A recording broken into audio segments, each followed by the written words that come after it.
Welcome to Cool Breeze Over the Mountains, a podcast where we chronologically step through and discuss each film starring Keanu Reeves. My name is Andrew Gormley, and I am one of your hosts. I am joined on this episode and every episode by my co-hosts. She is dealing with the oddity of time travel with the greatest of ease, Whitney Nelson. And he knows San Dimas High School football rules, Evan Wells. Yes. It's, if you haven't noticed, we are recording an episode today about Bill and Ted's Excellent Adventure, but as we are wont to do, every time we move into a new year of his career, we want to talk about what was happening in the world in that year. So 1989. I'm going to run through a couple big events. I realize that there are just most of the headlines for any given year is just like a bunch of bummer stuff. And I'm not trying to talk to clouds on a sunny day, if the two of you know what I'm talking about. Yep, I get it. We're going to go high level, kind of interesting stuff. The first of 24 GPS satellites were placed into orbit in 1989. Wow. So that paved the way for Google Maps and Apple Maps or whatever you use there. We had a 1,000-foot diameter near-Earth asteroid miss us by 400,000 miles. Oof. Nintendo begins selling the Game Boy. I had one of those. That was fun. We had Exxon Valdez oil spill. That's kind of a bummer. But then we had the fall of the Berlin Wall, which was pretty good. Pretty good. Yeah. 1989 in film, for me personally, is another one of these years where if I was forced to watch only films from this year, I'd be okay. You two tell me if that's the case for you as well. We have Batman, Indiana Jones and the Last Crusade, Back to the Future Part 2, the best one, don't at me, Dead Poets Society, Turner and Hooch, Field of Dreams, Pet Sematary, The Abyss, Major League, Weekend at Bernie's, Do the Right Thing, Roadhouse, and our Best Picture winner, Rain Man. What do we think? All right. You know what you have to do. This was not as good as the last batch of films, I think. I think so. Okay. The last batch of films had more, like if I had to choose between the last time we did a year and what was in film and this one as like the only movies you could watch forever, I would definitely choose the last time we ran down this list. There's some good ones on here and I think I would probably be okay, but I don't think it's as good as the last time we went through sort of like what was happening in history. Andrew, which one are you going to watch the rest of your life? The rest of my life out of this list? Yeah. I think most people would assume it would be maybe Batman, but I'm going to pull on the one that tugs on my heartstrings and go with Dead Poets Society. Okay. That's a perfect film for me. I Great. could not watch that forever. Could not. Just, I yeah. mean, Oh, Captain, my Captain? that's Depressed. a terrible movie to watch forever. Yeah. Maybe. The only movie you can see forever is that one? No, I couldn't do it. Couldn't do it. Indiana Jones and the Last Crusade. That's a great one. Indiana Jones. Yeah. I'm going with Field of Dreams. All right. Costner. A little Solid James, choice. A little James Earl Jones. Yeah, that's Oh, my true. gosh. If you build it. All right. Fair enough. They'll Yeah, come, you changed Ray. my mind. I'll go Weekend at Bernie's. So there we go. Okay. Followed closely by Roadhouse. A lot of sweet roundhouse kicks in that film. Absolutely.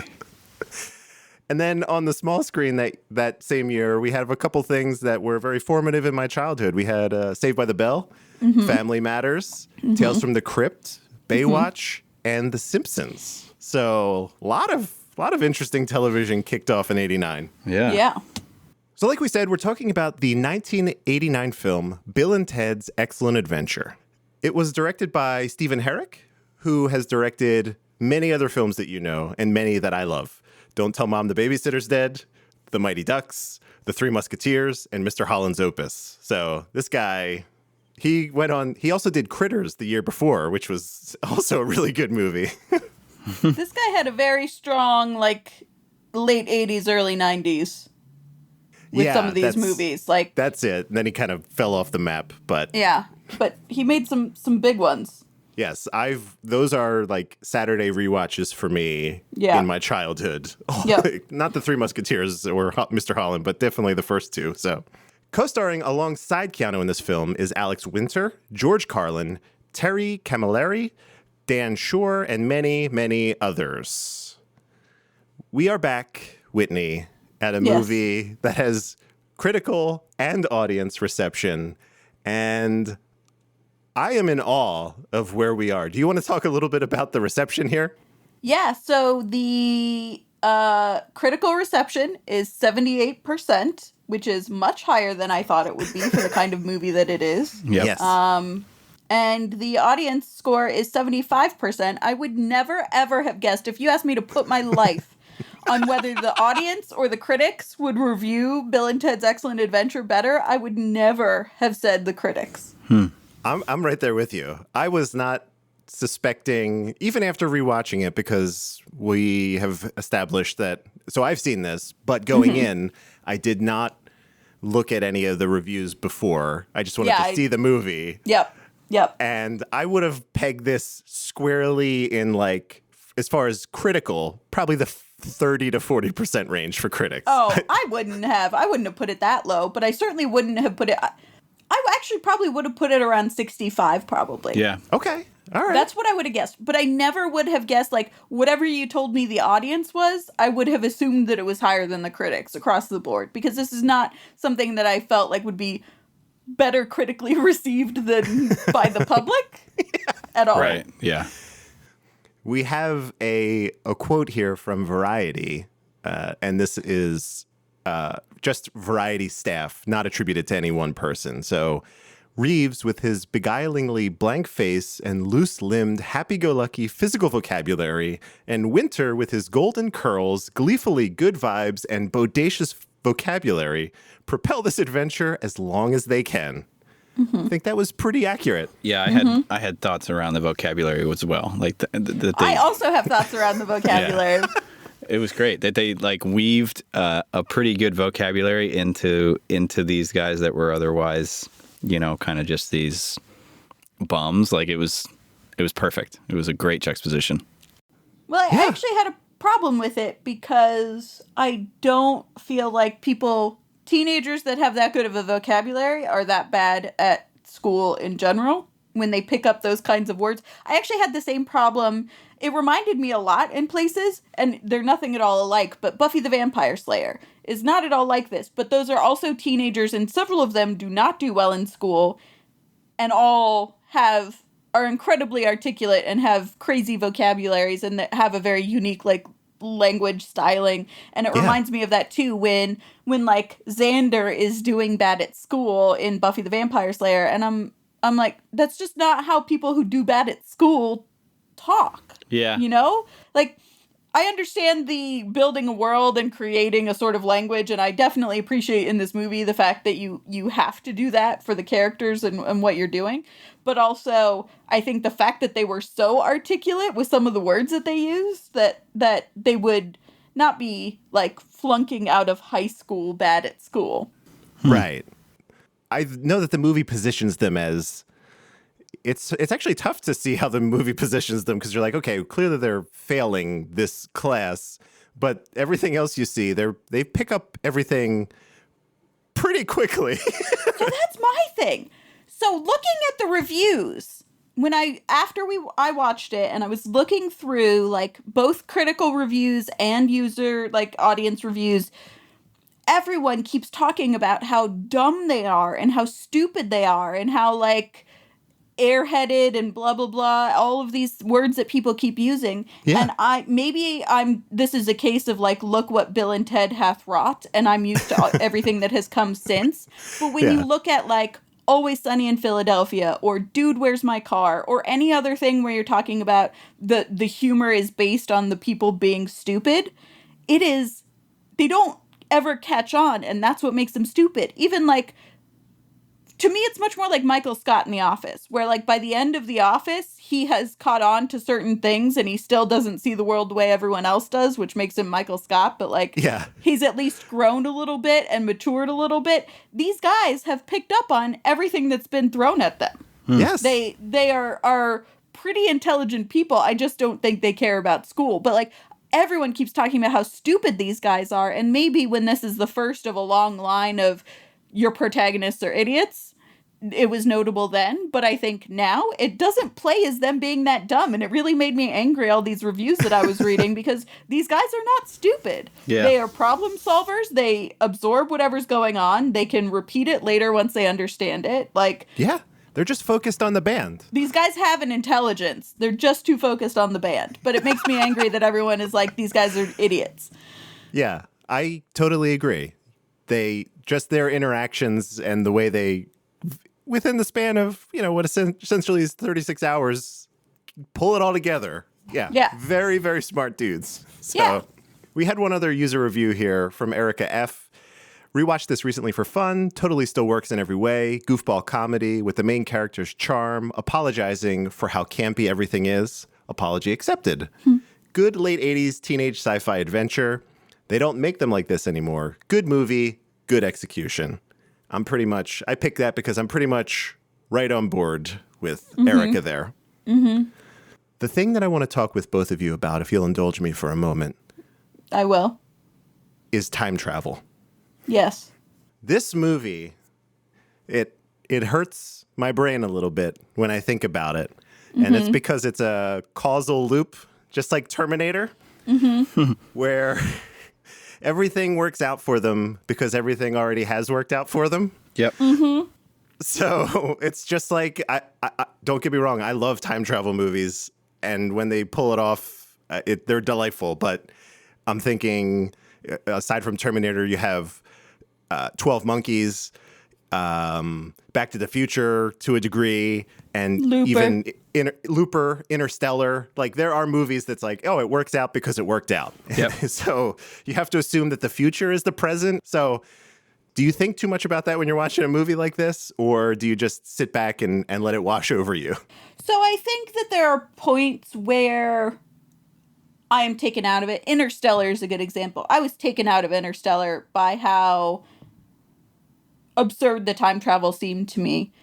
I think in this one, I actually thought it was kind of clever. Yeah. The thing with the keys and the thing with the tape recorder, and that we have to do this in order to have it done, but it already has been done because that's how we got to this point.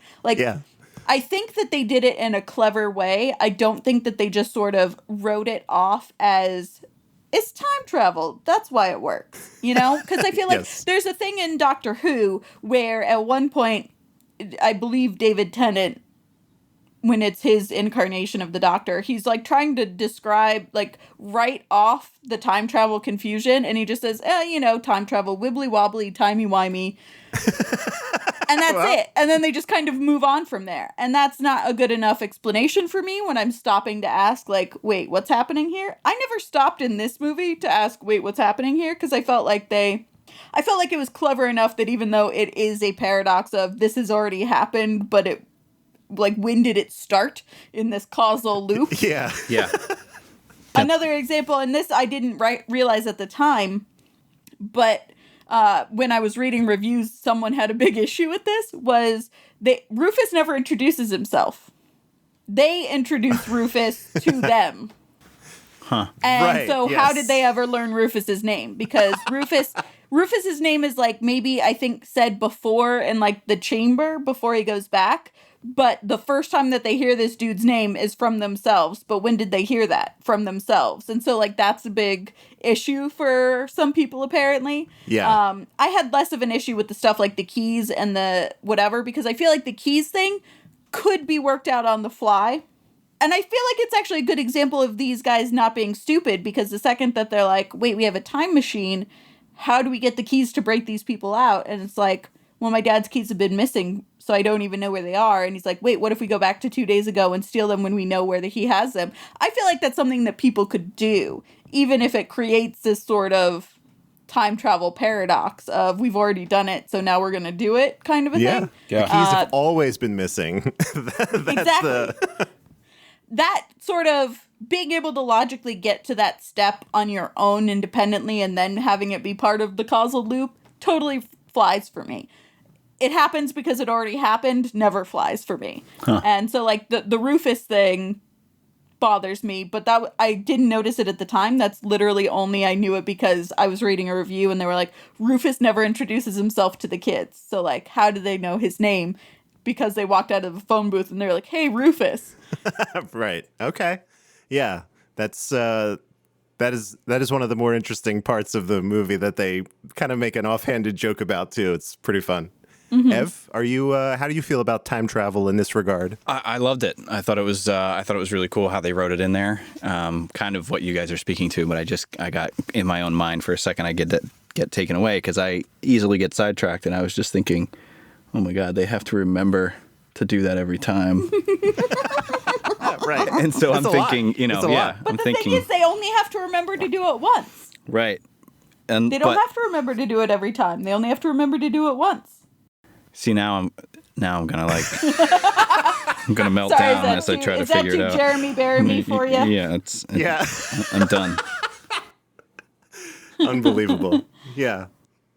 That's cool. All right. I love I like time travel. Yeah, it's the best. And Back to the Future 2 coming out this same year, it's like two of the best examples. Maybe I might actually err on the side of this more than Back to the Future, but it's very clear they have two different sets of rules they're working off of between this and Back to the Future. Different approaches too. Like Back to the Future sure. didn't care about like placing things or putting things somewhere to get them later. So that was a cool. What I will say is my favorite thing in time travel is affecting the present or like affecting the past and having it change the present. Yep. Like in Looper, when the guy is actively being tortured and he doesn't losing limbs and stuff. He knows he's being tortured in the past because he's like losing fingers in his tongue and limbs as he goes, but he's like, you know, it's still the present when it's happening. Or even in Back to the Future with the like people disappearing out of the photographs. Photos, right. Or in this with the like the keys are gone, but it's because I stole them, but we're just now thinking to steal them. That's my favorite part of time travel, when they do that, of the like, the decisions in the past are affecting us right now, and we don't understand how that's happening until it's like happened. I love that. Yes, it's really, it was really expertly done. You know, chef's kiss to this time travel is what I would say. I think so. I think this is some of the best time travel that I've seen recently. I'm still thinking over here. I haven't heard the past like 5 minutes. Evan, tomorrow he stole the keys 2 days ago. I don't understand what's so hard to understand about that. I guess where I'm thinking is like when his dad said to him, "Where are my keys?" Should he have known? No. That hasn't happened yet. Okay, because that was going to be the first time. Yes. They did that really well too, where they were saying, like, make sure you have the tape go off at 2:13 because it's 2:12 right now. This isn't the first loop, though, Evan. Right. When you're saying this is the first time, it's not the first loop because Bill and Ted already came out of the phone booth to introduce themselves to Bill and Ted, so it's not the first loop. Yeah, so the two that introduced themselves to themselves knew that the keys were missing for a reason. Well, they didn't know at the time that they introduced themselves. They knew later on, while the new Bill and Ted were already on their adventures. It's so great. Right. It's confusing in the best of possible ways, really. Right. So Yeah. we can talk about it. We can continue to talk more about it, Evan. I can walk you through it. We'll do that offline, though. Yeah. So more overall, Andrew, did this movie work for you? Oh, my goodness. Oh, God. I am shocked at how much I laughed at this movie. Now, I count one, maybe this is different for the two of you. I count one very obvious joke that does not fly anymore. Yeah, well, okay, Oh, so I have yeah. a couple of things. I have three things that, to me, did not hold up over time. All right. So, and we'll talk about those kind of when we get there, I think. I don't want to talk about them now. We can talk about them as we get to them when we go through the outline. But yes, I know exactly what you're talking about. If I had to pull out one thing that did not fly, I know exactly what you're talking about. So there is that. Correct. But how simpatico these two are, and I know that it's all the directing, but the times when they say the same thing at the exact same time and how they interact, I ate that up. I thought it was delightful and funny in every conceivable way. So I have actually a lot of feelings about this. So again, I went into this trying to have no preconceived notions based on, obviously there's a big cultural touchstone that I have missed with this. And I am familiar with some of the lingo and some of the air guitar and whatever has just seeped into like the zeitgeist. So I absorbed it. But I tried to go in with a super open mind to this. I was blown away blown away by how much I liked this movie. Yes! I went into it with very little expectation, and I expected it to feel very dated and to enjoy it, but like in the perspective of time. I genuinely enjoyed this movie. I thought it was completely charming. It was surprisingly funny still. It was short and it was snappy, and it was a very good case for making your movie shorter, because it's like it clocks in at like almost exactly 90 minutes, I think. Yeah. And there's no part of it that I thought dragged or needed to be cut, which I almost always think in retrospect with almost every movie I see. I'm like, there's a whole 5 minutes that should have been gone. Yeah. You didn't need it. I never thought that about this one. And it was a really lovely bromance. Like, Yeah. I feel like, with the exception of the one joke that didn't play, which Right. is directly tied into this really lovely bromance, it was a depiction of friendship that, like, heterosexual cis patriarchy hasn't allowed lately. Yes. Like, I think that it really stands out in they are such close friends. They are close friends in the way that, like, women are portrayed as close friends, but men are never portrayed in entertainment as being this close to one another. Like, Ted leaving for military school to Alaska is a problem because it breaks up the band, but it's also like Bill has a lot of weird shit going on in his life with his like teenage mother and whatever, and he doesn't want to lose his best friend, and they finish each other's sentences, and they are like physical with one another, not in a super like latent homosexuality way, but just like in a good friends way, in a way Yep. that you don't see much in entertainment. And I thought it was really, really sweet and endearing, and actually is part of the reason why the movie plays so well, is because these guys are such good friends. That's true. I think that might be a result of their friends in real life. Even then they were friends. So that chemistry comes through. I think it definitely does come through. But I also think part of it is the writing, too, of the, like, finishing each other's sentences. Yeah. When they decide to have them say the same thing at the same time, or when they decide to have them finish each other's sentences, is, I think, spot on. And it's a very small thing. But when it's like that one says no and the other says way, or when they Yeah. say no way together, like, it's really expertly done in building that friendship in the script, even. Sure. Yeah, I agree with basically everything you said. Ev, did you have anything to add in terms of their relationship there? No. It was fun to kind of latch onto and think about any times that you've had a friendship like that. Oh, And, Yeah. It's just like you can place yourself there pretty easily, especially when you're younger. And you just get into, the most ridiculous things and do all kinds of fun things. But I liked the movie. I wouldn't say it was like blew me away good, but Okay. I definitely liked it. It was fun to watch. I'm a bit hard on comedies. I think I judge them pretty sternly. And definitely by far the best movie we've seen on this series. By far the best movie Yeah. we've seen so far. So Yeah. that's worth it. That's worth saying. I think that says a lot. Yeah. And I do think that maybe a lot of it was, like the humor was not super highbrow humor for sure. No, but not even like, close. I think that part of the reason why I liked it so much is that it's so earnest. And I am such a fan of unironic, earnest feelings. And so much of everything since about this time, maybe even a little earlier, like mid 80s and on, has so much irony in it. Even the comedies, and there's meanness somewhere in there. Like, Yes. so many of these 80s comedies, even Heathers, which is one of my favorites from like this sort of era, Heathers is so mean. And there's just even Breakfast Club is so mean. Like, there's Yeah. so much meanness layered into stuff, and either it's mean or it's ironic. And in this one, it's so earnest, it's so genuine, it's so like on the surface of what these people are thinking and feeling. And I think that as someone who's kind of on the, socialist, social justice warrior end of the spectrum with stuff like I am, seeing such a non-toxic picture of being teenage boys, which I'm hard pressed to find two teenage guys being friends ever portrayed so wholesomely and so non-toxically. That made me really kind of is what put it over the top for me. As a comedy itself, it's definitely, not my favorite comedy I've ever seen, but I think those things taken all into consideration are really what blew me away with it, is how outside of its time it seems now, even in today's day and age. If that came out today, I would be surprised by it.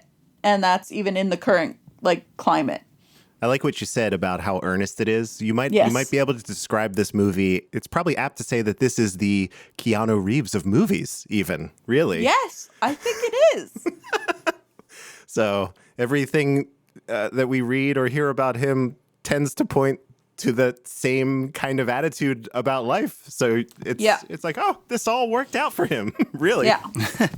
In terms, I think we covered most of it. The pacing, solid plot. We talk about time travel forever. I like them as characters. I really enjoyed the brief stints we had of Rufus, just because I'm a big fan of Carlin. That was such an amazing casting. Like, I was surprised to see him in this movie, but I loved it. Perfect cast. I was also surprised. I did not know he was in it. I was surprised to see him, and I thought it was spot on casting. He was such a good person for the role. It's crazy, especially in the 80s, to start a movie with a fourth wall break where he's talking directly to the audience, right. But just in that kind of, he's got that voice where it's just so you're like, oh, it's George. We're good. We're in good hands right out of the gate. Yep.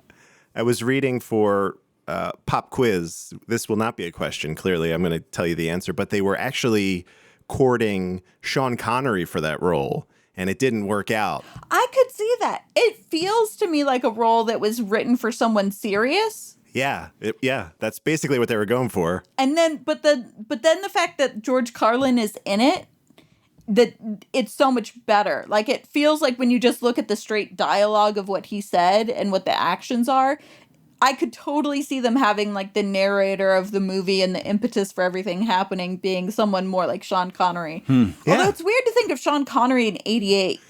Yeah, I'm not. Because he's like post James Bond, but pre anything else I've ever seen Sean Connery in.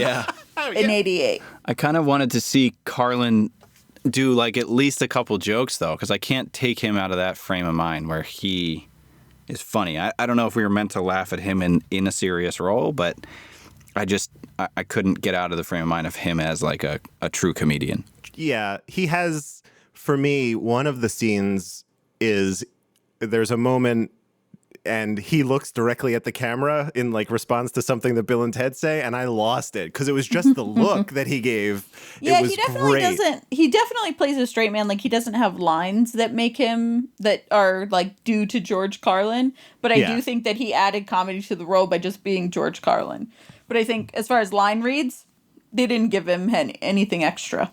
Yeah, they're like, George, come by for, given the amount of time he's actually in the film, basically the very beginning and the very end. Maybe. Right. He knocked it out. Like I said, it was a last minute thing for him, but he knocked it out of the park as far as I'm concerned. So he did, for sure.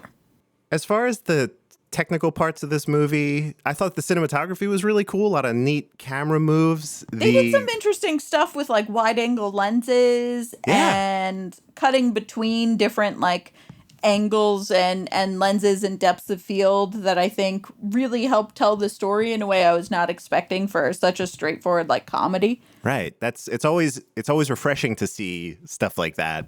Mm-hmm. And then clearly the special effects, not so much holding up. Not so much. But I mean, anytime that you do digital or CGI type stuff instead of practical effects, if they had found a way to do them practical, we would be fine still. But all of them were painted in, and so they looked very dated. But beyond that, I liked everything else about this. So I do wish overall that as far as characters go, they didn't do much interacting with the historical figures that led to the end scene of them doing the presentation. When did they learn all of this information about the characters? Because it wasn't when they went to go pick them up, and they never interacted in between. I would have loved just one or two crowded phone booth scenes where they're having conversations. Yeah, that would have been, I think I saw that in a couple of the reviews too, where they the historical figure's first exposure to San Dimas is basically the mall. Yeah. And Bill and Ted's exposure is the 5 minutes in each kind of historical period where they go to pick the person up. Yeah, that's all we see on screen. And so I would have loved to see, and I don't think we should have made the movie any longer, because I think that at a tight 90 minutes, it's really great where it is. But I would have loved to see even just 30 seconds of being in the phone booth while they're traveling from place to place with all these people in it, of conversation.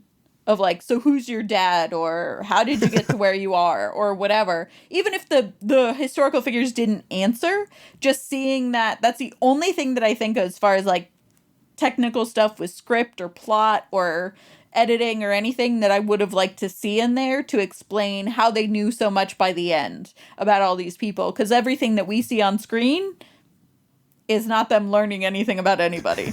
Yes, that's true. Maybe it was all deep in their subconscious. They absorbed it. Like we said, they are smart people. They do pick up on stuff. It jogged their memory. Yeah. Ev, do you have any other high-level thoughts before we get into the next segment? No, I'm ready. Let's do this. Are you both ready? Yeah. I'm ready. I'm so ready. All right. Here we go. Pop quiz, asshole. There was a time when I had the need to learn from you. Oh, what the hell do you know? Lose! I don't lose! I win! You got a lot to learn about sportsmanship.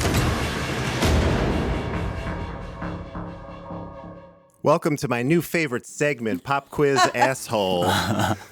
We've only done this once before, and we were kind of flying by the seat of our pants, but I think we have it nailed down this time. This is very simple. Let's recap. Whitney is leading with 5 points. I have 1 point, and Evan, he thought we were playing golf rules, and he has par. Wait, so we're not? No. Well, there it is. Oh, my God. The rules here are very simple. The host will ask alternating questions. Let's agree on 3, right? Mm-hmm. Yes. And if the player gets it right, they hear this sound. If they get it wrong, they hear this one. I hear that one a lot. Evan is already 1 episode into this segment. He's already familiar with that sound. That's all I've heard, actually. All right, let's change it up. You could do it. Okay. If the contestant gets it wrong, the other person has a chance to steal. So for multiple choice questions, that's a huge advantage. For the ones that's just an answer, that's anybody's guess. We haven't actually determined like what a grand prize for this would be, but when we catch up to, or the most current version of Keanu's career, maybe we'll take a look at the points at the end, and then one of you will win the, the sealed in plastic copy of Speed I have on Laserdisc. So we had a listener, I went out and bought it. It's real. I'll post about it. So are we ready? Yes. We're going to start with Whitney again. Okay. Screenwriters Ed Solomon and Chris Matheson discovered Alex and Keanu while in line at this fast food restaurant. Burger King, McDonald's, or Roy Rogers? Burger King. I gotta figure out how to stop the music when I play another thing. Okay. Ev, would you like to try to steal? Roy Rogers. You gotta go with those golden arches. It's McDonald's. Yeah, I was going vague, I was going weird. Well, my thing is Roy Rogers don't exist in California, so I knew it wasn't that. Okay. I just I put knew that that was in a there. regional Well, thing. Local business, right? They might leave. Could have went with Hardee's. They could leave the state. Who knows? They could, but they didn't. They could, but that didn't happen. All right, Evan, you're up. Here we go. Okay. Which of the following rockers said they gladly would have been in the film after having seen it in theaters? Dave Murray of Iron Maiden, Eddie Van Halen of Van Halen, or Mick Mars of Motley Crue? I'm going with Eddie Van Halen. You Gotta did be it. Oh my All right. God. You have a point. Oh, I can't wait for my laser disc. Evan, we are tied. We are currently tied, buddy. All right, Whitney, we're coming back to you. Yes. When Bill philosophizes with Socrates, he says, "All we are is dust in the wind," which is a lyric from what band? Oh, God damn it. Oh, man.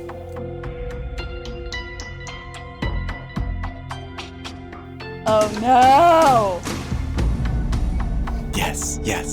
I love this music. I love it. It adds so much tension. Oh, God. I'm thinking of a very specific time period, but the Eagles?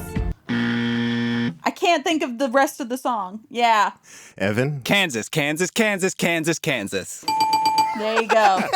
All right. There you go. Evan pulls ahead of me. Damn it. This one's for Ev.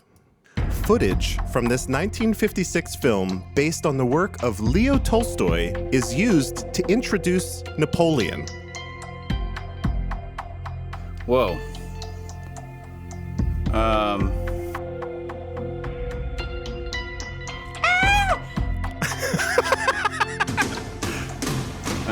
My, how the tables have turned. No, I've got nothing. That like threw me. Steal.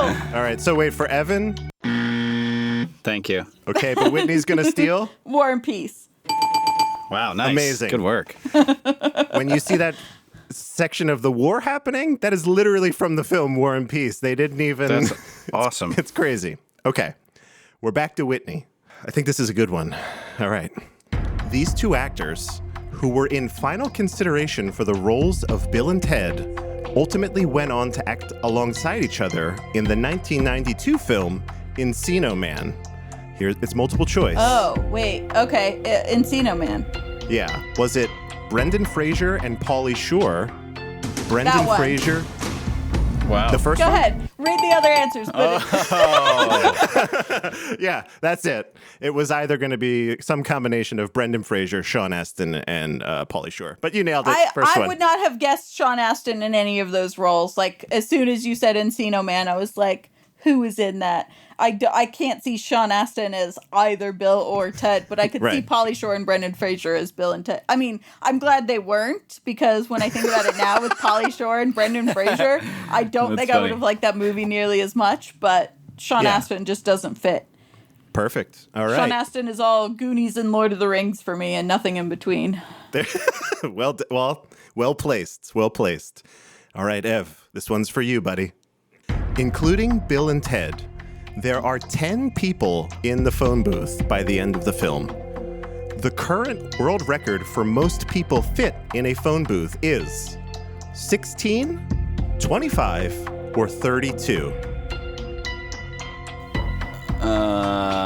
16.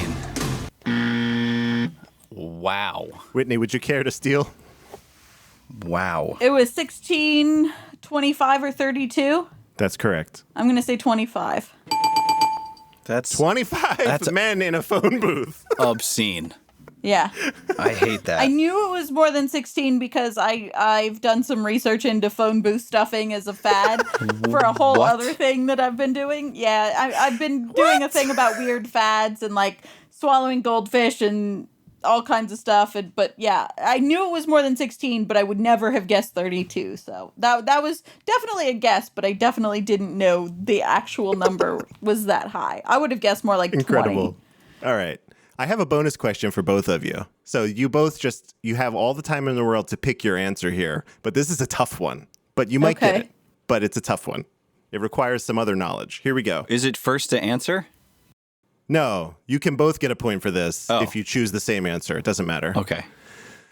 Hal Landon Jr., who's the guy who played Ted's dad in this film, portrayed this historical figure in the 2011 film The Artist. Your hint is that this figure was one of the people that Bill and Ted captured. One of the people that Bill and Ted captured, but is also in The Artist. Correct. Time period wise, the only one that fits is Sigmund Freud. But I don't remember Freud in The Artist. I'm gonna go with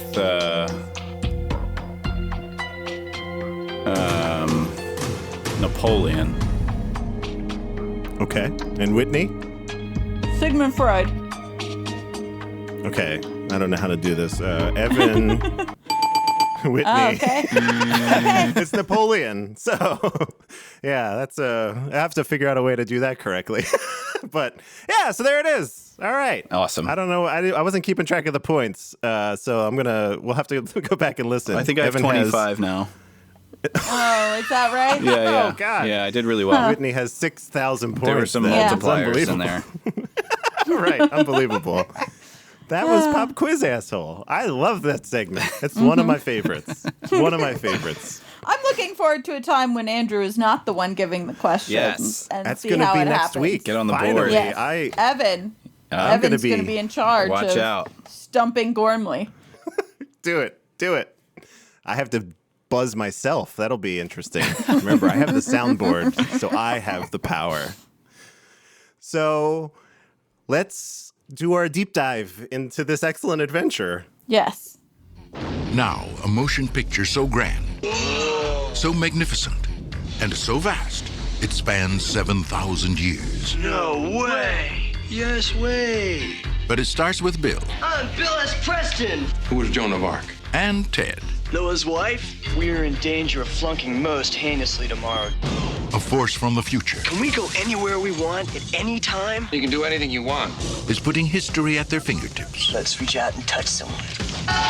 They're traveling through time, How's it going, Royal Ugly Dudes? Put them in the Iron Maiden. Excellent.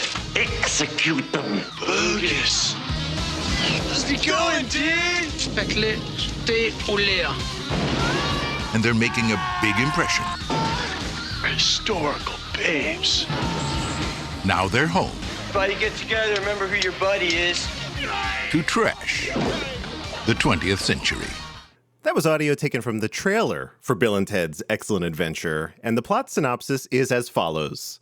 When a couple of airheaded rock star wannabes are faced with the breakup of their band as a result of poor grades, help comes along in the form of an emissary from the future who takes them to the past to meet the people they have been studying about. Let's just start off with this rather abstract opening sequence we have here, where Yes. there's some sort of crystal comes from a hole in the sky, and we're not really sure what's happening here, but there's like a really great song that's playing in the background too. So good. Yeah. All of the music in this, with the exception of a few songs, sound like they are hired gun bands. So like you'll have a band with the name like Power Tool or something like that, who you've never heard of otherwise, but that happens a lot in this movie, and I really appreciate it. We start off with a fourth wall break. George Carlin, aka Rufus, tells us about what we're about to see. He's got to go back and help these guys. They're in trouble. They're about to fail this test. And if they fail this test, the band gets broken up. And if the band gets broken up, the future doesn't exist. Apparently, Wild Stallions, their band, is the basis for the belief system of everybody in the world in the future, which is pretty cool. Pretty cool. We cut to our heroes in the garage, and they are pretty terribly playing guitar Yes. and filming what would be a music video, I guess. If they were playing music. Yeah, if it was music, they introduce themselves. Yeah, they were like and riffing, then they talk about basically. and they say they need Eddie Van Halen in order to have a rad video. The logic here is a lot like this movie, The Time Travel. They need to have a good video, but in order to have a good video, they need Eddie Van Halen. But in order to get Eddie Van Halen, they need a good video. So, Pretty circular. I thought that was super smart way of setting up them adapting to time travel so fast. it was a perfect analogy. It was, because they were like, wait, but we need this to do this and this to do this, but that loops us back around to the beginning thing, and you have a whole like who's on first sort of a thing. But it was such a good way to set up that these guys are receptive to time travel and will pick it up quickly. I loved it. I thought it was great. They rock too hard and they blow a fuse, but then they realize they have to go to school. And this is the introduction of, we have the air guitar happens here, where we hear what they're playing while they're just miming it in the air. Thought it was really well done. Happens multiple times in the movie. Cultural touchstone. Loved it. We get to school. We find out they're going to flunk if they don't get their act together. I believe it's history class. We're back at Ted's house, and we find out that his dad has found about this failing grade, and he's all prepared to ship him off to military school, which would break up the band and basically dash their dreams and the future. We cut to the future, and we see that the crystal, which was in the abstract opening, turns into a phone booth. And we get our signature catchphrase, which is how we sign off every episode of this. That's apparently how everybody says goodbye in the future. Be excellent to each other. Party on. It's a call and response situation. Yeah. So really, really neat. And everyone in the future wears sunglasses. Yeah. Yeah. Were they floating or They were were there floating. chairs on the wall? Okay. I mean, there were definitely just chairs under them, but yeah. You're meant to believe these 3 leaders, maybe? They're elevated above all of the people Everybody that walk on the else. ground. Yes. They're Yeah. magnets. It's maglev. Oh, right. 7,000 years and we're only at maglev. That's bad. So we cut back to Bill's house, right? And they're trying to devise a scheme to get this project done. We find out that the crux of the project is, what would these historical figures think of San Dimas today? And we get this really kind of bizarre, pervy thing that's going on here. So we find out Bill's stepmom was a senior when they were freshmen and is now married to Bill's dad. So she comes in and she's a good-looking woman. And, she bends over and we see down her shirt and both of them are gawking. And then his dad comes in. What sets off this series of events where the dad basically now wants to have sex with the stepmom in Bill's room? I was not clear about what set that off. The fact that she's a teenager. Yeah. And he Is that it? There's no event. He checked her out before that. Like it was just Yeah. he just it just something came over him. Those grilled cheese sandwiches look so bad. And I know that was a joke. Like, that was the point, Yeah. is she can't Yeah. They even were cook grilled rough. cheese sandwiches. They looked so gross. It made me unhappy for grilled cheese sandwiches in Right. general. Like, the platonic ideal of grilled cheese was offended by those grilled cheese sandwiches. Very They were blackened. charcoal. Yeah. So that happens. I do have somewhere around this point in my notes, just one little note that says, I really miss the days of crop tops on men. And that's just because Bill is wearing a crop top in this entire movie. But yeah. it was right around now that it really struck me that it was a crop top. And I was like, man, I wish dudes wore crop tops more. Yeah, a lot of belly button. I'm into it. It's pretty prominent throughout Yeah. the rest of the film, Hey, too. Yep. if we can bring back cuff earrings, I'm on board for men in crop tops. Crop tops. Yeah. That is the mission. That is Let's the do it, secret 'cause I mission like of this it. No, podcast. I'm cutting up a sweatshirt right now. Right. In Closet Studios. In I Closet understand. Studios, It's yeah. great. So from here, we cut to the Circle K. Which, Oh, you know what? Wait, before we get to the Circle K, Yeah. there is a line in this movie that drove me more crazy than any historical anything, any time travel, anything. Wow. They talk about going to the Disney World Hall of Presidents, but they are in Oh, San yeah. Dimas, California, and it Right. has never been called Disney World in Southern California. That's And true. I guarantee you these two guys in high school have never been to Florida. I guarantee you that the Hall of Presidents that they went to was in Disneyland, which clearly indicates that the people writing this movie know nothing about San Dimas or nothing about Disneyland. One or the other. Or both. Right. It's got to be one or the other. But Come on, there's guys. no way that two teenagers in San Dimas, California have been to Disney World and not Disneyland.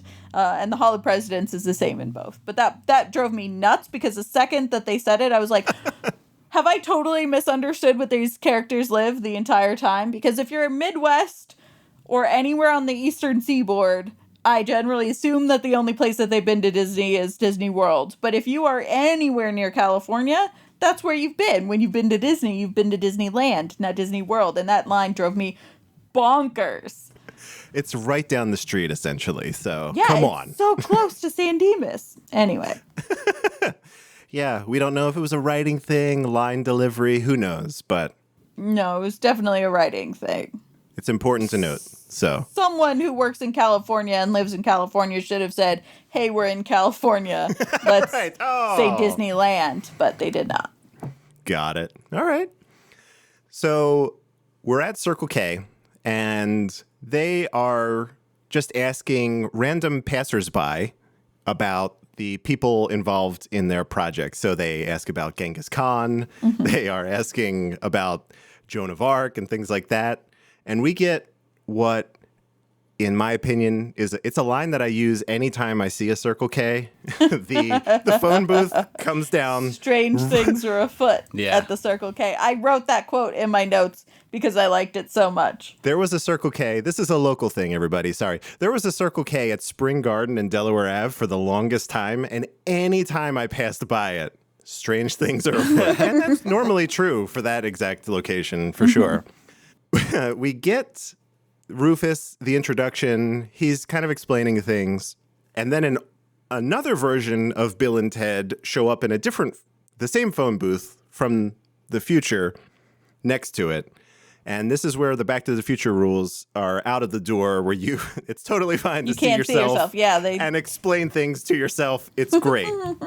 We're introduced to this concept of the circuits of time, where this phone booth, you go in, there's a directory, you punch in some numbers, you press the pound and the star symbol at the same time, and you go there through the circuits of time. Mm-hmm. Pretty cool. Mm-hmm. The first place we go is Austria, and we go there with Rufus. They scoop up Napoleon, and this is where we start to find out that these guys are they're smart, even though they sound dumb. They're smart. You get the line, That was most unprecedented, Rufus. Well, even before then, even before they get to the Circle K, they're telling Bill's dad that they're about to flunk most egregiously. right? Yeah, And that's it when was- I first wrote down in my notes, like, teenagers who are about to flunk out don't say we're about to flunk most egregiously. right. It They is. just don't. Those are not words that would come out of their mouth. Right. Exactly. That trip to Austria is just a little bit of a kind of a taste test for them to show what is possible. Rufus brings them back to San Dimas, and the plan then emerges where they're going to capture historic figures for the report, let them experience San Dimas, and then write their findings. So Rufus leaves and then sends an empty telephone booth back for them to use. And they left Napoleon in the present to be under the care Babysat by by Deacon. his little brother. His little brother is watching Napoleon. From here, this is just a series of places now. So we start in New Mexico.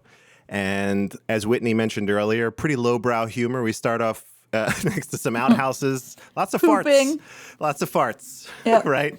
The phone booth lands right between two outhouses. And another Disney reference is made here. They said it's just like Frontierland. So that was, yeah, That was good. that was pretty good. Yeah. They go to the bar. They're not sure who they're looking for yet. They order a beer and remark that they haven't been carded, which was pretty cool. Yeah, he's like, we got to remember this place.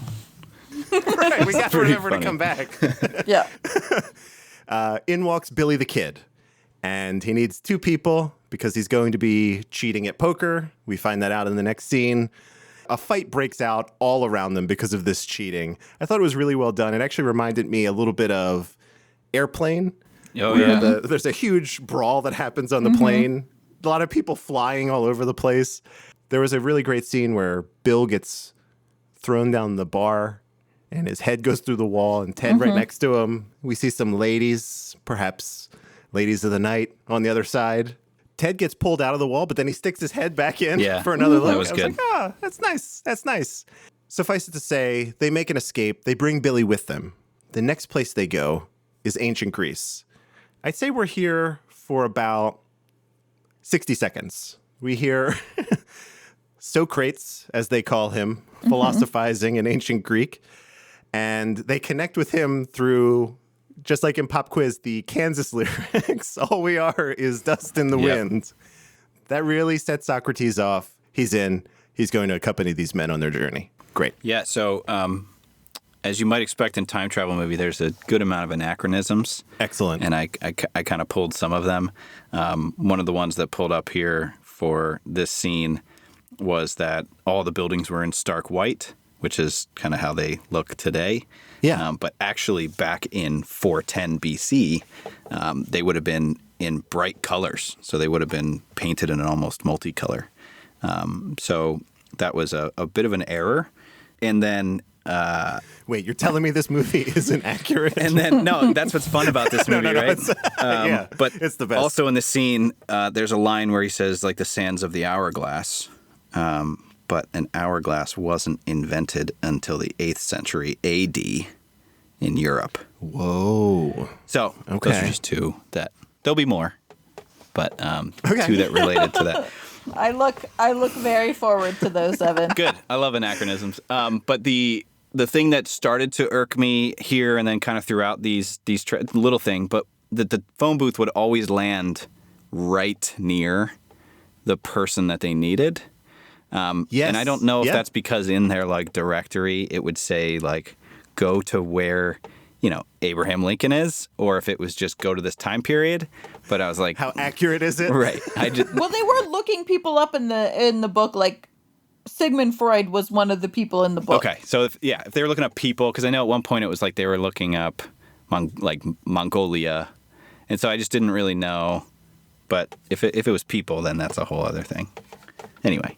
I mean, it's technology from the year 7000 or 7,000 years from 1988. So it's pretty good. I'm assuming it's pretty. It's there could still be some bugs. I don't It's know. pretty sharp, probably, yeah, but you're right. it's pretty. This is the point where I almost assuredly to save on budget. A lot of the appearing and disappearing of the booth happens off screen, and you just get like the flash of the light from it, which I thought was pretty smart because at this point you've seen what it does. I don't know. 4 or 5 times Right, now. yeah. Yeah. Like, we get it. You don't have to keep showing us. Yep. Same thing Agreed. with the DeLorean and Back to the Future. Right, yep. So, really nice. We are now in medieval England. We have Socrates and Billy the Kid with us. They step out of the phone booth, and here's a line that is uttered that made me laugh. It was actually Whitney's intro. I thought this was amazing. We are in most excellent shape for our report. Yeah, all we need is one more speaker from medieval. Excellent. Billy, you are dealing with the oddity of time travel with the greatest of ease. Everybody would be thinking the same thing. Like, how are these people okay with this? And they just address it directly, and Yeah. it was great. It was so funny. Yes, it was very funny. I also laughed at that. Yeah. Oh, good. There are a lot of moments like that in this film. We're not going to use all of those clips, but suffice it to say, a lot of great just one-liners that are thrown away throughout. So in medieval England, they approach a castle, and up in the distance, in one of the high walls of the castle, we see 2, as they're referred to, babes. And immediately, our 2 heroes are smitten. They are in love. They need to go find a way to talk to the babes. Do you know what else we see in this scene? An anachronism? Yes. Okay. Hit me. A lightning rod, which would not have been invented until 1749 by Benjamin Franklin. Hashtag Philadelphia. I'm assuming it's on one of the towers. I didn't notice it at the time, but yeah. Yep. All right, good. There was a really funny thing that was happening in the background here that it was like a blink and you miss it thing where Billy the Kid and Socrates are playing with a Playing football football? in the Yeah. background. Yeah. Great. I'm Yep. so glad Yeah. someone else saw it. It was great. Because I brought it back. I was like, what are they doing? It's like I was this like, where red... did the football come from? Exactly. How do either of them know? Like, obviously, we've been throwing things around as long as there have been things to throw. But Yeah. also, like, the football, if you hand Socrates a football, is he going to know to play catch? I don't think so. Well, Billy the Kid Right. was playing with it when they got Socrates. Yeah. Whoa. So I did not even notice it that time. Yeah, he was like sitting on the stairs playing with it. Interesting. So maybe it was just in the booth, perhaps. must have been. There's Or no in their way, book There's bag. no way to actually know. Oh, okay. Yeah. That explains it. I don't know. Neither of these guys seem like football guys to me. No, not on the team for sure. We have the jocks in this movie. We know what they look like. They wear a uniform. Yes. So they sneak into the castle, and in order to fool a guard, they hide in suits of armor. We get a really cool heavy metal joke here. Again, it's so earnest that I laughed at it. Yeah. You know, heavy metal, they play air guitar, you hear the little riff. Great. Yeah. So here is where... Now we're in it. Yeah, this is... Okay, so this is where we have a joke that doesn't hold up really well at all. What happens is Bill pushes Ted down the steps, whatever. He goes to go look at the bottom of the steps. The suit of armor is laying there, and it's run through with a sword. We believe Ted to be dead. Yes. A lot of stuff happens. We fake out these guards. Turns out Ted fell out of the suit on the way down the steps. Okay? They Yeah, hug. that's not possible, but okay. If you look at the suit, it's definitely not possible because we saw the back of it. It's great.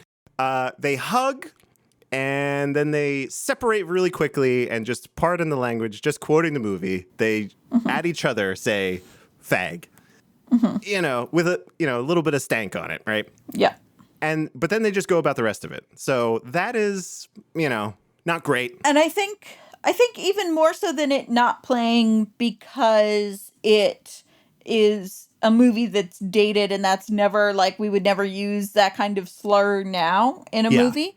But I also think that it doesn't fit and it stands out so egregiously because none of the rest of the movie is like that. And that's part of the thing that I noticed at the very beginning that I've already talked about is like how earnest a bromance it is and how non-toxic the masculinity in it is. And so it throws you off even outside of the context of we would never use that slur now in a movie of they weren't ever worried about being too touchy-feely or being too close or being friends that were being mistaken for being a couple. That's never once anyone's concern in this movie. So why is it a concern now? And it's jarring even in the context of the film and the time.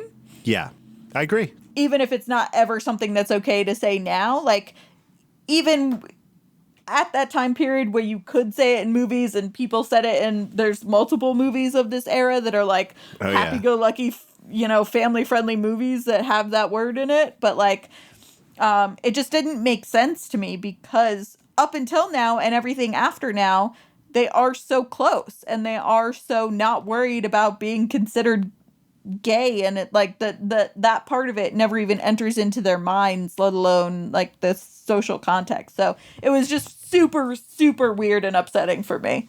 Yeah, it was definitely just the only, really for me, like one of the lowest low points in an otherwise very upbeat movie. It was the only thing where I was like, whoa. There's a couple that have to do with women and how women are portrayed that are a little bit later on, but that was the biggest one for me, for sure. There's a couple of other things that I feel like didn't age as well, but the big one for me was this joke just didn't make sense. Even when that was like a funny thing to say, it didn't make sense because of the way the rest of the movie is treated. So yeah. So we move on past that, and then it's all fun again for the most part. They find, and I'm just referring to them as they are in the movie, they find the babes, as it were, these two princesses. We find out they are to be wed to ugly royal dudes, ugly royal dudes, Yeah. and they need to make an escape. That does not happen. They are caught and then sentenced to be executed. In the next scene, we see them on the chopping block, but surprise, the executioners are actually Billy the Kid and Socrates. They cut the ropes that are binding them, and they make their escape. They leave the princesses behind, though, unfortunately. We get to the phone booth, which is on the back of this cart. They've said it's black magic, and we travel to the future. Here is the origin of the catchphrase, right? Which is a weird thing. So they step out. All of these people come to greet them. A lot of reverence. Clearly, this is their Jesus. These are their Jesuses. And they expect him to say something. And here it is. They say, be excellent to each other. Party on, dudes. Which they created in the future and then take back and say in the past, and then it becomes the motto of the future. So again, we have this weird snake eating its own tail situation, but super, super cool nonetheless. Just a side fun fact, while it's still occurring in my mind, when we mentioned the ugly royal dudes, they say dude 70 times in a 91-minute movie. Awesome. Nice. That's a good count. That's a good number to know. Yeah. I guess I should also I wouldn't mind rewatching this film again to figure out how many times Keanu says whoa in this movie, because it's a lot. I did not keep track of that, and I wish that I had. And I did not keep track of the dudes. I was not counting dudes the entire time that I was watching. It was just something that I saw when I was reading reviews, is that there's 70 dudes in a 90-minute movie. There are a lot of scenes where we cut back just to check in on Napoleon. This is one. We're at Ziggy Piggy, and he's eating ice cream. A lot of it. And he wins another medal, which is pretty funny. From there, we go to Austria, and we need to grab Freud, who is actually Sigmund Freud. Yeah. So they just kind of... This is the one that's basically an abduction. They just go and grab that. They lasso him, don't they? Yeah, Billy the Kid lassos him. Yeah. Right. It's crazy. Everything else, everyone kind of comes along pretty willingly, but this one, they're definitely like, no, this is a kidnapping. Come with us, Freud. Right. Time is of the essence. From there, we go to Germany, and we grab Beethoven. So that was kind of neat. There was a really cool detail here. I don't know if this is... Apparently, Beethoven was either deaf or very hard of hearing, and he's rocking away on the piano here. And we hear the phone booth, and everybody in the audience watching him looks in that direction, but he's either too focused or doesn't hear it. I was like, oh, that's pretty nice. Pretty good. He is unfortunately playing a Steinway, which was... When were Steinways invented? 43 years later. Okay. This was a prototype. I was going to say, that's not as bad as some of the other ones that we mentioned. Pretty close, actually. Yeah. All right. Good to know. Good to know. I like that. I kind of like this. I hope there are many more of these, Ev. Well, it's funny because they spent a lot of time like zooming in on the Steinway logo. Did you notice that at the end of that scene? I did. They pick him up on the bench and they take the whole bench away from the piano.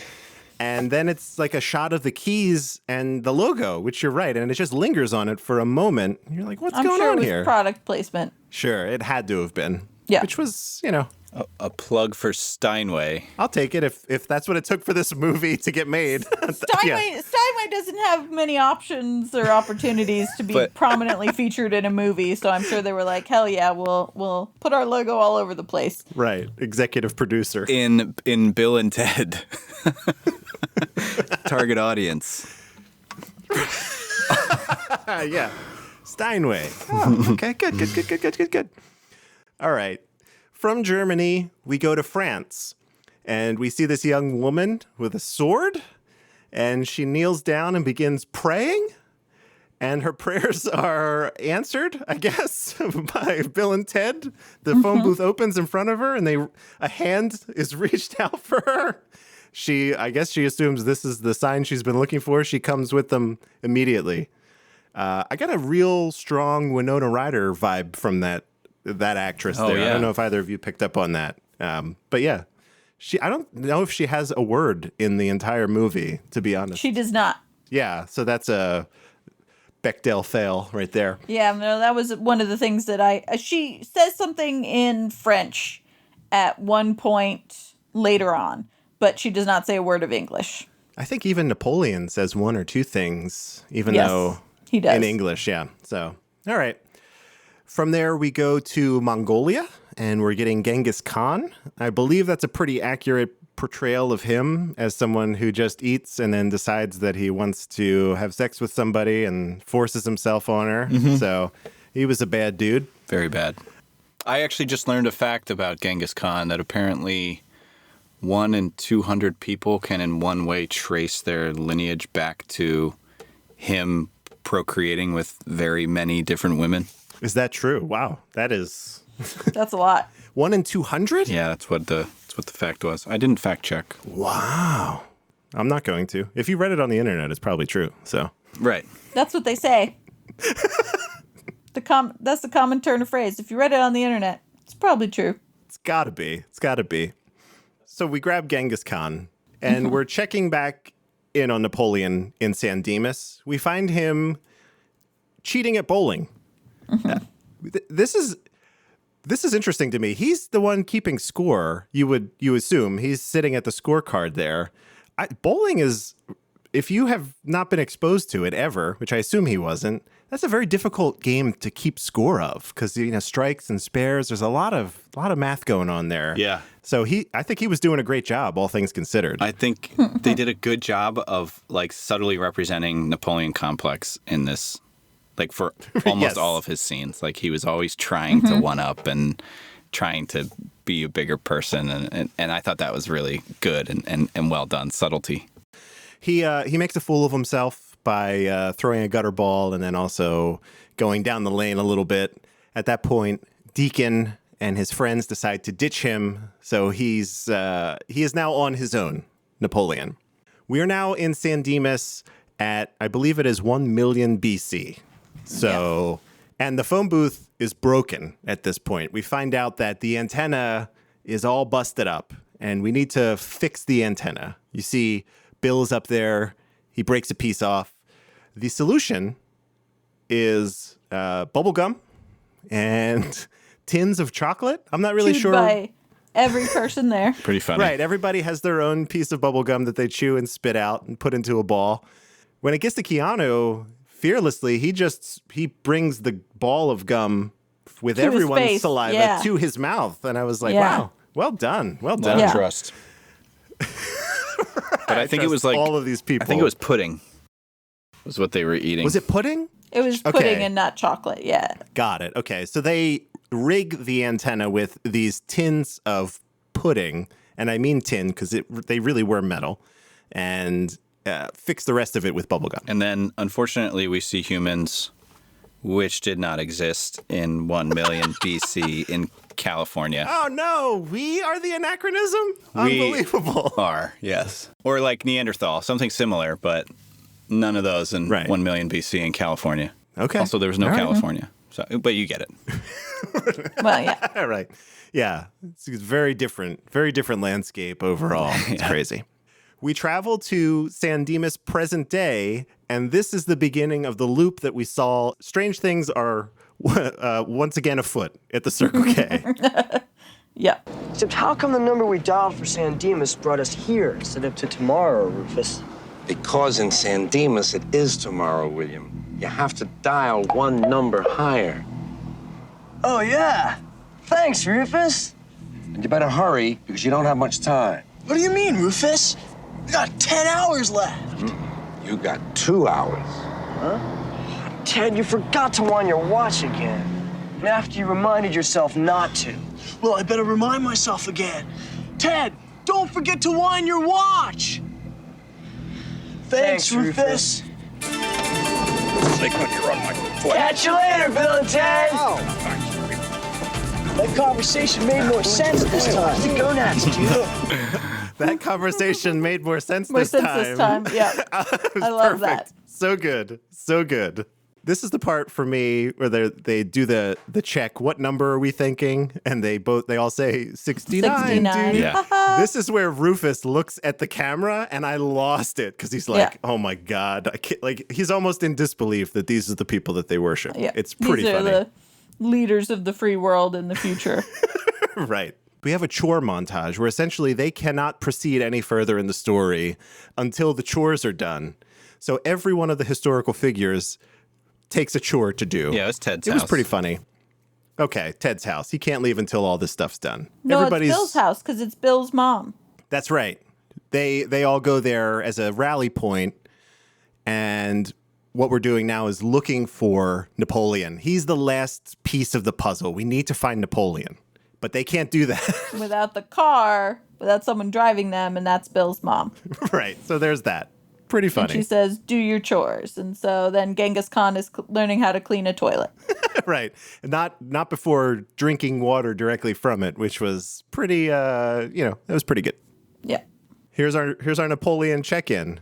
We think Bill and Ted asked themselves, if we were a famous general set in modern-day San Dimas, where would we go?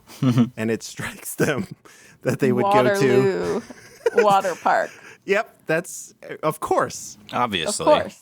We see this water park. It actually looks like a fair amount of fun. There's a lot of shots of Napoleon going down various water slides poorly, in my opinion. He's tumbling down some of them. It looks pretty painful. Bill and Ted get them, and they take everybody to the mall. This is where they're going to get a sense of what San Dimas is like. They visit some stores. They visit the food court. Everybody breaks off on their own. There's essentially everyone ends up getting arrested. I believe Joan of Arc takes over an aerobics class. That was one of the problems that I had. Okay. Do you want to talk about that? Yeah. With this movie was Joan of Arc taking over an aerobics class. Well, it was just like, they were like, what could a girl do at a mall? And an aerobics class is a weird answer for me.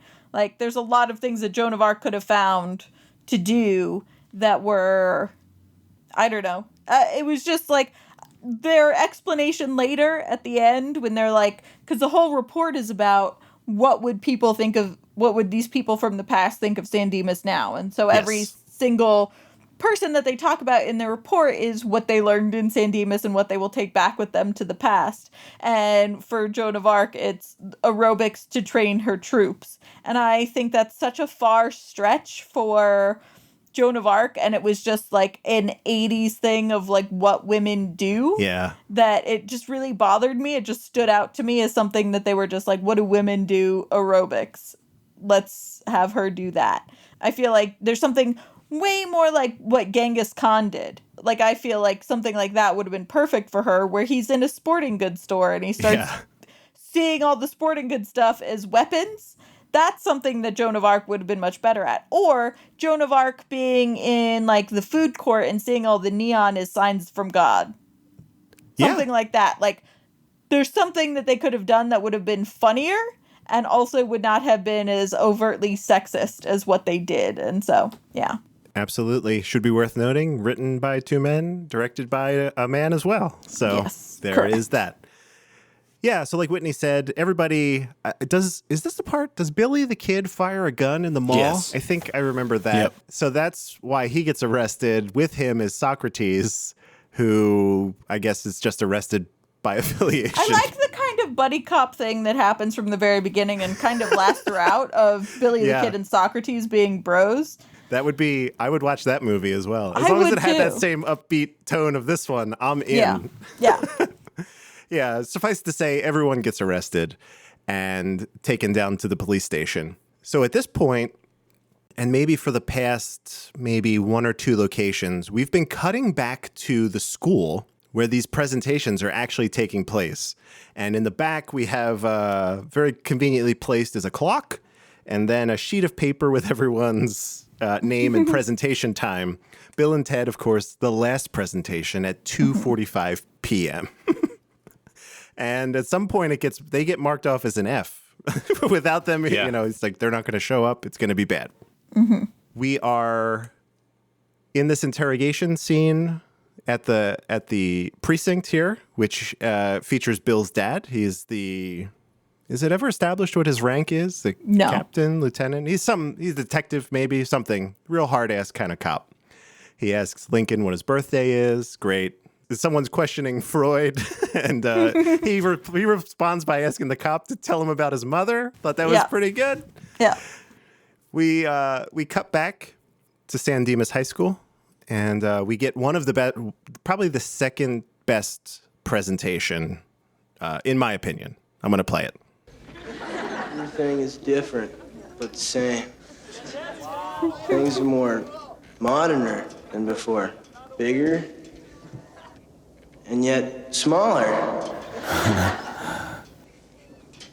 It's computers. high school football rules! It's perfect. It's computers. I loved It's it. computers. It's true. That went on to be a phrase. I believe the Ataris wrote a The Ataris, song. correct. San Dimas Yes. High School Football Rules. It's great. So we go back to the precinct. Bill and Ted are there, and they have to break everybody out of prison. Yep. They have to get all their historical figures out. Right, to get them to school, to get the presentation done. Uh-huh. This is where we start the stealing keys time loop. That do you understand it now, Ev? Yeah. I thought about it and we're good. The whole time. Okay, good. I've been sweating. The keys are gone because they stole them 2 days ago and put them behind the sign, which is right next to them. It allows them to get in. The next series of things that happen, they need to create a diversion. So they say, remember to set up a tape recorder on a loop and have it go off at 2:13. That distracts Dad out of the way. Then they move on further into the precinct, and there's something printed on a piece of paper here. It says, I can't remember the exact thing, but it tells them at the last minute to duck. They duck, and a cop passes by. And then they get in, break everybody out, and at the last minute, Ted's dad comes in. He's like, remember a trash can, which I wasn't super sure what that was going to do. But a trash can drops from the ceiling onto Ted's dad's head, trapping him. They do not explain how it falls and traps him. Nope. They just say, remember a trash can, and then the trash can falls down. They do not explain set a trap. It was like Wile E. Coyote. Perfectly executed. Perfectly executed. Now we get to the report. All right. We see the end of one person's presentation, and the teacher, their history teacher, thanks everybody for coming out, giving their reports, says they're going to end a little bit early because the last people to arrive are not showing up, which obviously we know is Bill and Ted. And then the lights get killed. And what I wrote down was, shit is about to get real, because this is the most elaborate of all of the presentations thus far.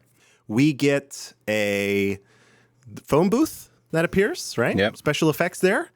All of the historical characters come out onto stage. Bill and Ted introduce them.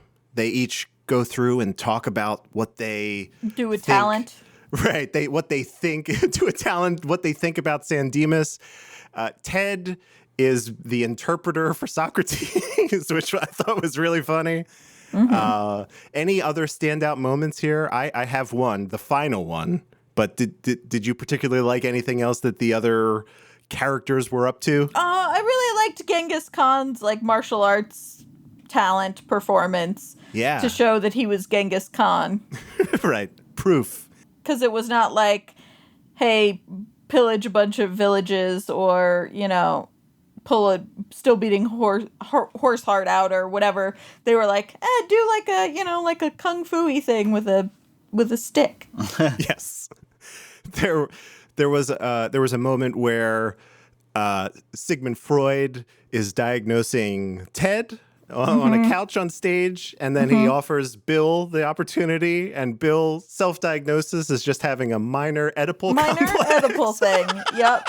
I thought that was maybe the funniest part of the movie, where Bill's like, no, man, I'm good. I don't need it. I know that I just have a minor Oedipal thing. It's cool. And it was hilarious. That was wonderful. I like that a lot. Again, not stupid guys. Right. He knew what that was, what that meant, and delivered it exactly. Yeah. So Perfectly. yeah. Yep. And has a self-awareness too, which not a lot of dumb people have that either. Exactly. So exactly. We get a quick line about Mozart's up there playing, rocking the piano. We get a quick line that Mozart loves Bon Jovi or Slippery When Wet, something like that. Slippery When Wet. That was a great little, just another one-off line. They just throw it away. And perhaps the greatest is the final speech here. 7 minutes ago, we, your forefathers, were brought forth upon a most excellent adventure. Conceived by our new friends, Bill and Ted. These two great gentlemen are dedicated to a proposition which was true in my time, just as it's true today. Be excellent to each other. And party on, dudes! Absolutely great. Yeah. Let me ask both of you this, because you had mentioned it in the last episode. How are you feeling about the fact that they mentioned basically the title of the movie in the film multiple times? That's funny. We did mention it. Yeah, I'm into it. For me, it was never like with Dangerous Liaisons, when she says Dangerous Liaisons and it takes me out of the movie because I'm like, ho ho, wink wink, nudge nudge, it's the movie. Yeah. It was just more of a descriptor in this movie. I mean, they really were on an excellent adventure. Yeah, that's true. It was totally unrelated. That's just how Lincoln maybe described it. So, all right. Good to know. Good to know. P.S. Another anachronism. Oh. The music playing behind Lincoln, America the Beautiful, first published in 1910. The poem's older, the music was separate, but didn't happen until 1910. So if you're in a modern school, but it was playing behind Lincoln, that song wasn't written yet. Interesting. Okay. Good to know. Good to know. See? Figuring all the little bits out here. Suffice it to say, they pass with flying color. A+. The band is safe. Humanity they can stay together, yes. is safe. In a surprise twist, I mean, maybe not a surprise twist, Rufus shows up at the end. They're practicing in the garage once again, and he brings the princesses along, and they're going to take them to prom. And herein lies the third of my 3 problems with this movie. Okay. These women, so we've talked about this earlier, are only referred to as either the princesses or the babes. Yes. But also, the girls are in this movie are treated either as sex objects with no names, who are literally given to these guys as a reward for passing their history test, or they're not treated as women at all. Like Joan of Arc is not treated like a woman at all, with the exception of the aerobics thing. Yes. Or it's like your 19-year-old stepmother who you have an Oedipal complex about. Or these 2 women who are literally like a gift for passing your history test. And with no names at all. Like, I don't even remember, does his stepmom have a name? Yes, they say it. They say it because he keeps correcting himself to say mom. Yes. Instead of her name. Okay. But it's just like they're just treated as sex objects in this movie, and being literally like rewarded with these 2 women drove me nuts and was totally unnecessary, because we already had like a satisfying climax to the movie. Like, they've already won, they got their A+, the band stays together, they've saved humanity with their music in the future. There didn't need to be 2 women as gifts from the medieval times. We find out, though, through Rufus, that they are members of the band. They are members of the band, although that does not forgive their treatment here. I don't know. I don't think it's a spoiler to say that they are in the sequel to this movie and have names and speaking roles beyond, beyond the. Great. I'm super into that. Like, make them real people. That would be nice. Thank you. My question is, where do they live? Did these 2 teenagers take in, like, gift women into their homes with their parents from the medieval period? Solid question there. Also, they, just like everybody else, they seem totally cool with their surround. There's no shock at all. They're super chill with, now we live in the future forever. Yeah, they seemed into it. Yeah. They were already dressed in prom clothes. They were going to get married off to ugly royal men. Dudes. So that's true. Yeah, at least Bill and Ted, Bill and Ted in the future are, at least they're cute and young. In addition to bringing the princesses, Rufus gifts Bill and Ted with two very interesting looking guitars. I don't think I've ever seen anything like that since. They don't have I'm They not don't sure have heads. Right. Where you would that's where you tune the guitar. Am I wrong about that? Yeah, there's like pegs though. You can still tune them. Okay. So yeah, very interesting looking, very kind of heavy metal type guitars. Rufus bangs out a hell of a solo. It's clearly not George Carlin doing the work, but quite the riff. And then this movie ends really, really wonderfully. Bill, Ted, and the babes, princesses, soon to be named, all begin playing, and it's awful. And George Carlin looks directly at the camera and says, they get better. And that's it. So End of movie. End of movie. I could save my stuff for last. Let's talk about this. Whitney, how do you ultimately feel about this movie? Would you recommend it? I would recommend it. I thought it was great. It is by far the best movie we've seen so far. And I think that both of these two leads did an incredibly excellent job. Like, so far I feel like Keanu has kind of been the product of his circumstances as far as movies that he's been in. I think he's done some really good stuff with some roles, but I also don't feel like he's necessarily chosen those roles. On paper, these two characters of Bill and Ted are indistinguishable. Like, when you look at the words that they're saying, their dialogue, you cannot tell them apart. Yes, that's true. The only reason that these two guys are different is because these two actors made them different people with different personality types. And I think that the Bill being, he has more of the big words, like his vocabulary is a little bit more verbose and he's a little bit more action based. I think there's a little bit of swagger to Keanu Reeves, but there's also much more optimism. Yes. And I definitely think there's more sort of dorkiness to him and his optimism, that while like there's nothing though about him, while he's got some swagger and while he's got this optimism and whatever, there's nothing about him that says like that he knows that he's like a hot guy with some swagger. He's leaned so much more into the dorky optimist part of the role that I think it's really, he really just is so well suited by this role, or he is doing such a good job. Like, he's shown a lot of depth in other roles where you see a bunch of thoughts going through his face, like we've talked about silently. You can see the sort of inner world that's happening in his characters. Yeah. But I think he does such a good job in this movie. Like, even they both did a good job, but I just think that he brought so much life to a character that is literally indistinguishable from the other character, like as far as on paper. Solid. But yes, I recommend this film. Awesome. Good to know.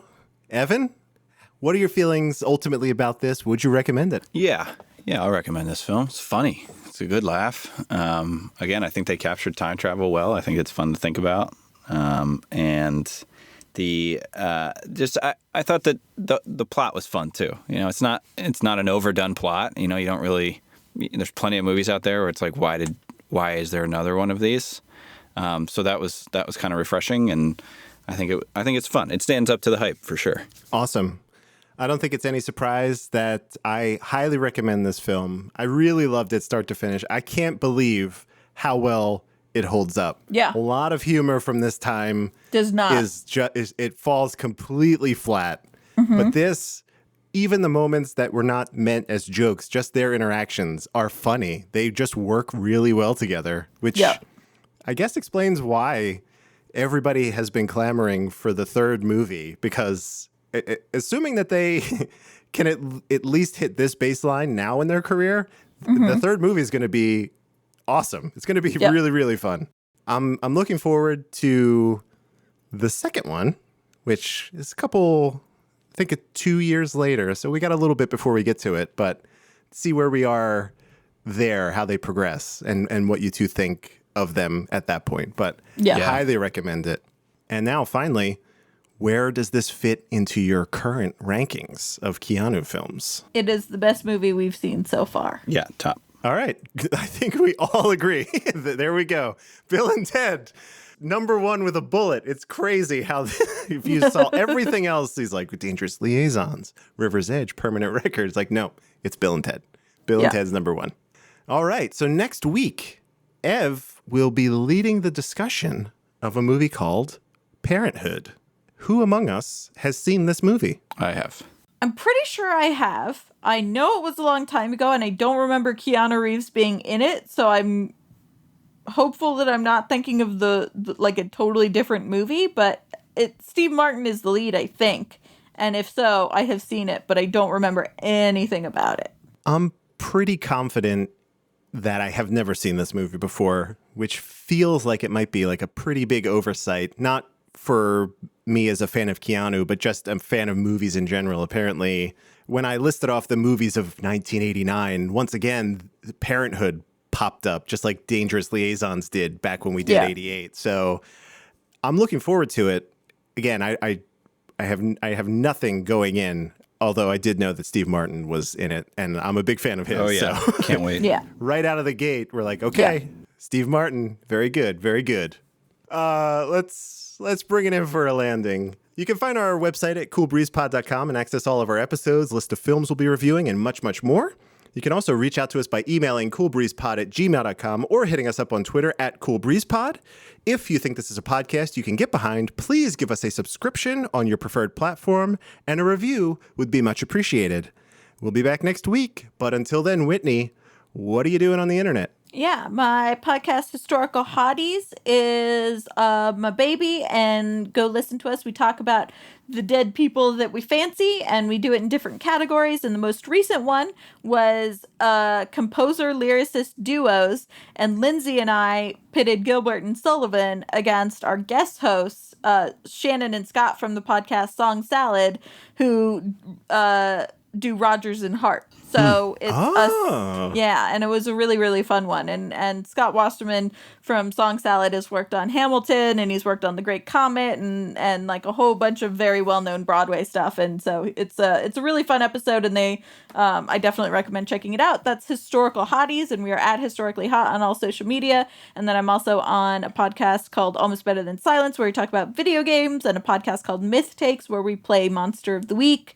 And follow at Fast Furious Pod to be updated on when we're going to release the Fast and Furious project that I did. I have no idea when that release date will actually be. So if you follow Fast Furious Pod, you'll find out when I know. And I'm at Whitney_Nelson on Twitter.